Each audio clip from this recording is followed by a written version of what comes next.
Magyarország legnagyobb, természeti értékekben gazdag szigete a Duna és a Mosoni Duna által körülölelt szigetköz, mely a Duna lerakott hordalékán kialakult kiemelkedő jelentőségű nedves élőhely, ahol egyedülálló geomorfológiai, klimatikus, talajtani és vízháztartási adottságok következtében különösen változatos élőhelyek alakultak ki. A Mosoni Duna a Duna szigetközi vízrendszerének déli részét lezáró dunai fattyú ág. Végig kanyarog a szigetköz déli oldalán, és 122,5 km megtétele után Véneknél torkollik a Dunába.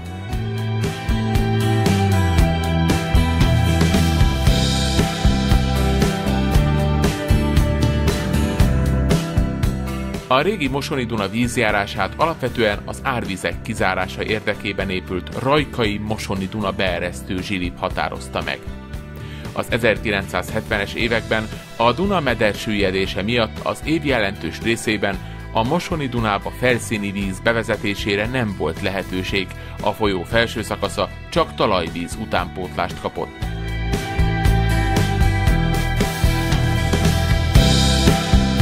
A jelentősen lecsökkent mederalakító vízhozamok következtében a Mosoni Duna szigeteinek mellékágai, kapcsolódó holtágak, lefűződött mellékágak, folyómenti laposok, kubikgödrök, nedves élőhelyek, ivóhelyek előregedése volt tapasztalható. A folyó alsó szakaszán a Duna morfológiai változásai következtében előállt kis- és középvízszint süllyedés okozott gondot. A káros hatások visszafordítása csak a folyó és a csatlakozó medrek komplex rehabilitációjával, az ökológiai feltételek javításával, vízpótlásával volt megvalósítható. A tervezett beavatkozások a folyó ökológiai állapotának javítása érdekében természetvédelmi szakemberek bevonásával kerültek meghatározásra. A projekt célja a Mosoni Duna belterületi szakaszainak vízgazdálkodási rehabilitációja keretében a belterületi szakaszokon az árvízi, hordalék és jéglevezetési feltételek javítása.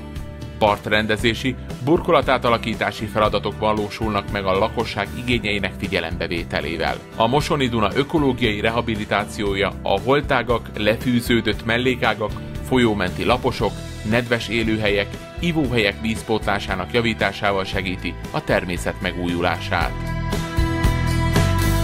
A projekt Rajka, Dunakiriti, Feketeerdő, Mosonmagyaróvár, Máriakálnok, Halászi, Hédervár, Kimle, Mecsér, Dunaszentpál, Dunaszeg, Kunsziget, Győr-Ladamér, Győr-Zámoly, Győr és Vének települések területét érintette.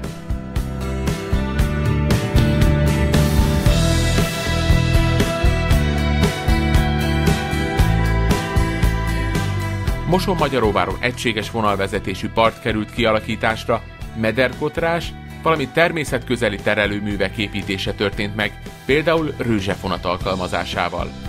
A projekt tartalmazta a Lajta folyó alsó belterületi szakaszának partrendezési feladatait is. Mosonmagyaróváron a Szivárgó csatorna és az Aranyos-szigeti mellékák rehabilitációja is megtörtént, ahol több átereszt a csónak áthaladásra is méreteztek.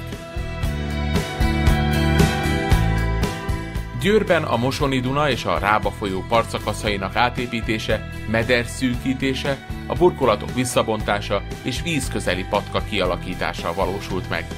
A beruházás eredményeként ma megnyíltak az emberek előtt a vízpartok, mert a Révfalui Víztükör utcától el lehet jutni a part mellett egészen az egyetemig. A Rábán pedig a Petőfi híd alatti parkolótól a káptalandombi püspökvárat megkerülve eljuthatunk a Dunakapu térig, közben 3 helyen is megpihenhetünk a kialakított lépcsőkön. A burkolatokban elhelyezett lépcsők, hágcsók, kikötőbakok, valamint kikötőkarikák is a lakosság igényei szerint lettek kialakítva. A többi település belterületi szakaszain az árvízi, hordalék és jéglevezetési feltételek javítása történt meg, amely az érintett lakosság élet- és vagyonbiztonságát növeli.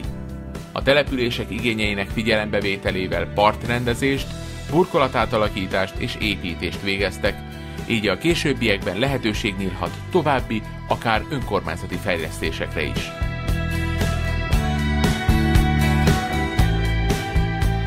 A külterületi szakaszokon az elsődleges cél az ökológiai feltételek javítása volt.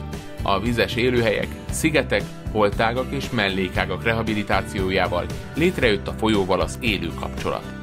Hosszú távon kedvező hatás érhető el a vízi és vízparti növényzet, a gázlómadarak és egyéb vízimadarak, valamint a halállomány fajgazdagságában.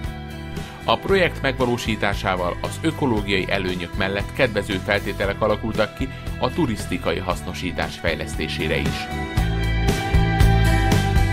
A holtágak rehabilitációja során kikotrásra került a mintegy 7,5 km hosszú Mecsér-Lickói ér, a Jónási ág a Homoki ágrendszer hallépcsőivel, a Fekete-erdei holtág és az iparcsatorna.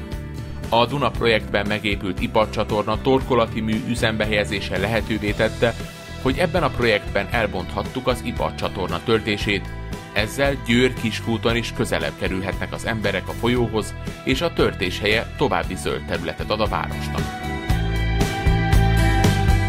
Az iparcsatorna végén beömlő Szent Iváni csatornán előforduló szennyeződések kiszűrésére egy biológiai szűrőmező került kialakításra a csatorna végében. A projekt keretében sor került az Észak-Hanság vízellátását biztosító Moson-Magyaróvári Mosoni Duna duzzasztó rehabilitációjára, és ott egy csónakleeresztő is segíti a vízi turizmust. Megvalósult a Lajta duzzasztó felújítása ökológiai átjárhatósága hallépcső építésével.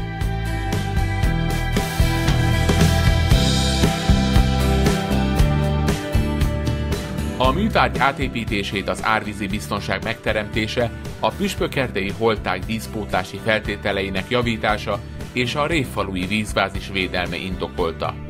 Az új műtárgy a régi zsilip küszöbszintjének süllyesztésével és a vízbevezető műtárgyi befolyó nyílásának növelésével biztosítja a holtág friss víz ellátását, növeli az árvízvédelmi biztonságot és összeköttetést biztosít a Mosoni Duna és a püspökerdei holtág között, így a sporthajózás, illetve a kishajózás számára újabb lehetőségek nyílnak meg.